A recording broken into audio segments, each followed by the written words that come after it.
Welcome to Seven Trumpets Prepper, and in this video today I'm going to talk to you about 5 of the most important reasons that I would believe in a divine creator regardless if I ever had the Bible, period. Now, with that said, I want this video to be educational and informative and hopefully enlighten people. If you're an atheist or a person that doesn't have an expression of faith in a divine creator, hopefully this will be a thought-provoking video and in a kind and loving manner toward all humanity. If you're a person of faith, such as myself, hope it's very inspirational, hope it's heartwarming, and it motivates you to look even more at the Scripture and be prepared and joyful for the return of Messiah. And for everyone else out there and kind of in between all that, I just hope it's a blessing to you and inspires you. With that said, now this is my 5, okay? There are so many things out there that I can see every day that makes me believe in a creator. But these are 5 prolific things that have been around for millennia, and the Scripture stated it long ago, but even without the Scripture, it's should be obvious before us. So what I'm going to do is I'm going to state it from my observation through my life, and then what I thought about it and how it stuck out to me, and then what the Scripture says. And so hopefully all that together, it will be an inspiration. Okay? So my first thing that, if I didn't have the Scripture, but I see it and it would make me think that there's a creator out there in my heart and believe it, is a woman. And I'm not trying to be profane. A woman is one of the most beautiful things I've ever seen on this planet. It is the most complex, hardest to understand creation that I've ever come across.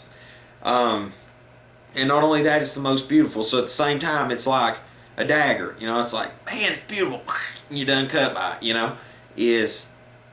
Ever since that I found out, at a young age, a young man, hey, women, this is great. It's always been, like, man, it's just hard to beat it. And especially when you get older and then you find that special person in your life and you get married to them, you definitely know, there's something special about it. But, to me, we don't come from monkeys.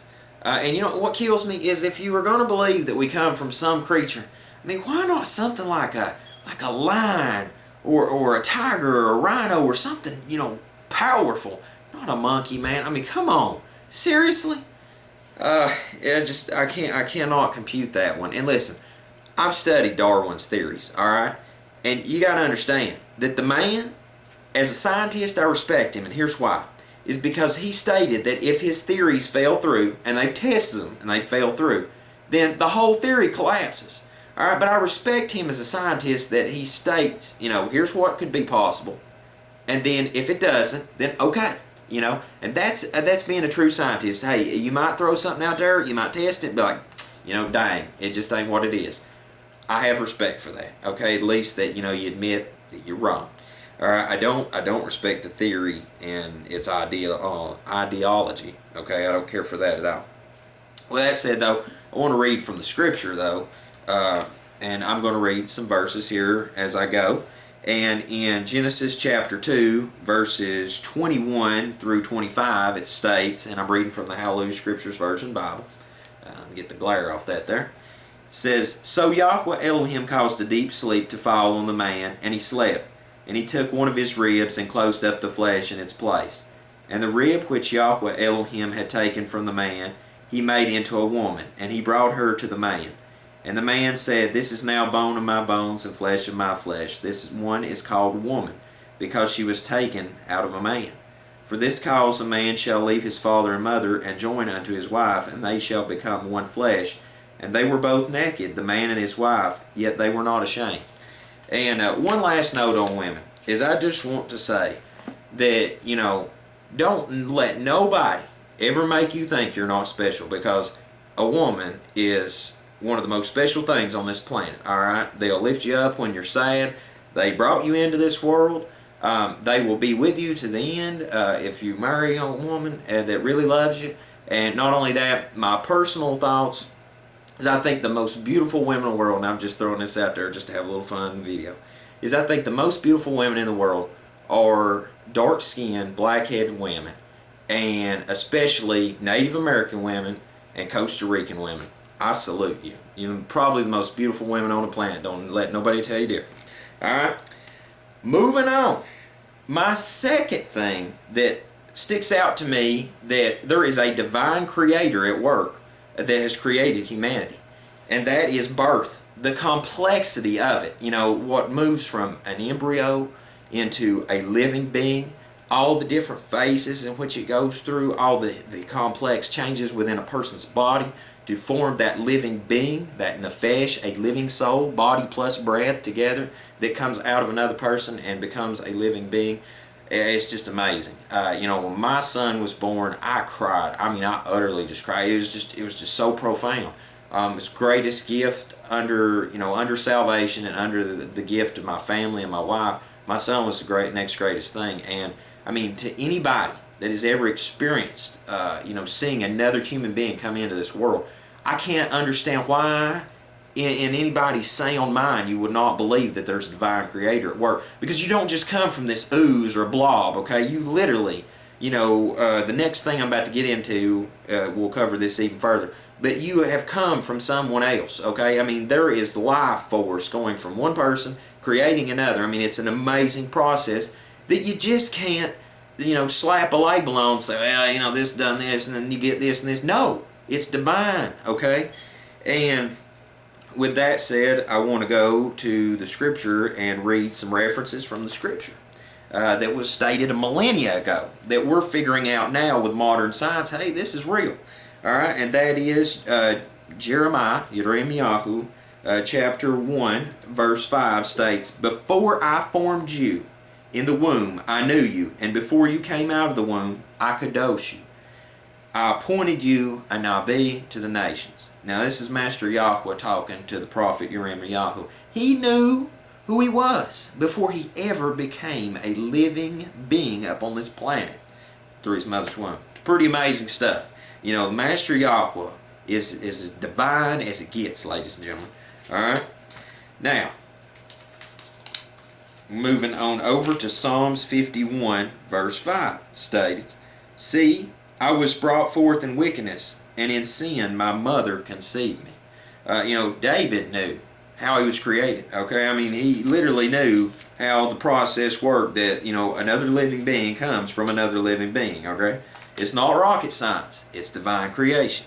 Alright, 139 verse 13 through 16 states, "For you possess my kidneys. You have covered me in my mother's womb. I give thanks to you," and I indeed also give thanks, "for I am awesomely and wondrously made. Wondrous are your works, and my being knows it well. My bones were not concealed from you when I was shaped in a hidden place, knit together in the depths of the earth. Your eyes saw my unformed body, and in your book all of them were written, the days they were formed, while none was among them." I apologize on that. A little trouble reading. Anyway, that is the second thing that, without any shadow of a doubt, there is a divine creator at work that has made a human being. Okay? Now my third thing, and as a person that's always been interested in science, I wish I would apply to myself more in school, is life is in the blood. I am telling you as a science student, I am telling you as someone who has studied science and has studied history and technology and other things, okay, without blood, you don't live. Okay, when that heart stops pumping and the blood stops going to all the other things in your body telling what to do, you're going to die. Just a fact of life. Well, the scripture stated that millennia ago, before science, before really the 1600s, William Harvey, this guy, he really, it wasn't so much on the blood deal as it was, he was like the circulatory system deal. And that guy, even in the 1600s, we're talking like way back when, science was just starting to really get a good kickstart, because the Great Whore Babylon Roman Catholic Church suppressing people like Galileo is one of my favorite astronomers. Okay, because got to looking into actually studying the Creator's pointed pieces in the sky. Go figure, right? Don't want to be covering up the Roman Catholics' little calendar there with the Creator's calendar. That'd be terrible. People who knew the truth. If you want to find out more about the Creator's calendar, you can check that link right there. Anyways, back on topic. Life is in the blood. Leviticus chapter 17 verse 11 states, "For the life of the flesh is in the blood." Who knew, right? "And I have given it to you upon the altar to make atonement for your lives, for it is the blood that makes atonement for life." And let us not forget that Master Yahushua, the Messiah, came and gave his life spilled out for our transgression, because the only covering for our sin is the blood.